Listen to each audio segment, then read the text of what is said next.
आम भाषा में समझें तो ईरान अमेरिका के बीच जो अचानक सीज फायर हुआ है उसकी कहानी ऊपर से जितनी सीधी लगती है अंदर से उतनी ही उलझी हुई बताई जा रही है। और इसी पर खुद को पूर्व रॉ एजेंट बताने वाले लकी बिश्त ने एक वीडियो में बड़ा दावा कर दिया है। दरअसल लकी बिश्त के मुताबिक यह सीज फायर कोई अचानक लिया गया शांति का फैसला नहीं था, बल्कि इसके पीछे पूरी प्लानिंग थी और इसमें पाकिस्तान को एक तरह से मिडिलमैन की तरह इस्तेमाल किया गया। उनका कहना है कि अमेरिका ने सीधे बातचीत करने के बजाय पाकिस्तान के जरिए मैसेज और दबाव दोनों पहुंचाने की कोशिश की। अब यह दिलचस्प मोड़ आता है। बिश्त का दावा है कि डोनाल्ड ट्रंप ने अपनी पुरानी रणनीति के मुताबिक सीधे नहीं घुमा के खेलों वाला तरीका अपनाया, यानी सामने से दोस्ती की बात और पीछे से दबाव की राजनीति। या ये कहे तो अमेरिका का स्टाइल कुछ ऐसा ही रहता है, पहले आग लगाओ फिर फायर ब्रिगेड बनकर एंट्री मारो और बोलो देखो हमने शांति करवा दी।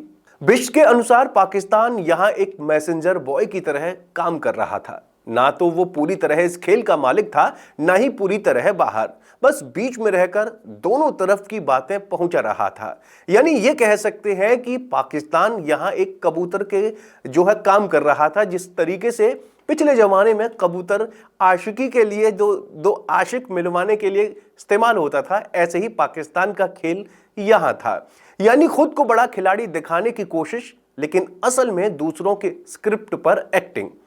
अब अगर अमेरिका की भूमिका देखें तो उस पर भी कई सवाल उठ रहे हैं। एक तरफ वो दुनिया को शांति, लोकतंत्र और स्थिरता का लेक्चर देता है और दूसरी तरफ ऐसे हालात बनते हैं कि पहले तनाव बढ़ता है, फिर वही आकर सीज फायर का क्रेडिट ले लेता है।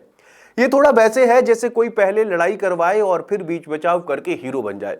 ईरान और अमेरिका के बीच तनाव कोई नया नहीं है, सालों से दोनों देशों के बीच खींचतान चली आ रही है। लेकिन इस बार अचानक सीज फायर होने से कई लोगों को शक हुआ कि पर्दे के पीछे जरूर कुछ बड़ा खेल हुआ है और इसी शक को लेकर लकी बिश्त ने अपने दावों के जरिए जो हवा दे दी है। हालांकि ध्यान देने वाली बात यह भी है कि ये दावे आधिकारिक तौर पर पुष्टि किए हुए नहीं है, यानी ये एक एक्स इंटेलिजेंस अधिकारी का नजरिया है जिसे सीधे सच मान लेना भी ठीक नहीं, लेकिन पूरी तरह नजरअंदाज करना भी आसान नहीं होता, क्योंकि ऐसे लोग सिस्टम के अंदर तक पहुंच चुके होते हैं। यानी कुल मिलाकर कहानी कुछ ऐसी बनती है कि ऊपर से शांति समझौता, अंदर से राजनीतिक शतरंज, अमेरिका अपनी इमेज बचाने के चलता हुआ चाल। पाकिस्तान मौके का फायदा उठाकर खुद को अहम दिखाने की कोशिश करता है और असली तस्वीर आम लोगों से काफी हद तक छुपी रह जाती है। सीधे शब्दों में कहें तो ये सिर्फ सीज फायर नहीं बल्कि एक ऐसा खेल लगता है जिसमें हर कोई अपने अपने फायदे के हिसाब से चाल चल रहा है और सबसे ज्यादा हीरो वही बन रहा है जो पहले से स्क्रिप्ट लिख रहा है। आप इस बारे में क्या सोचते हैं? कमेंट करके जरूर बताएं और चैनल को जरूर सब्सक्राइब करें।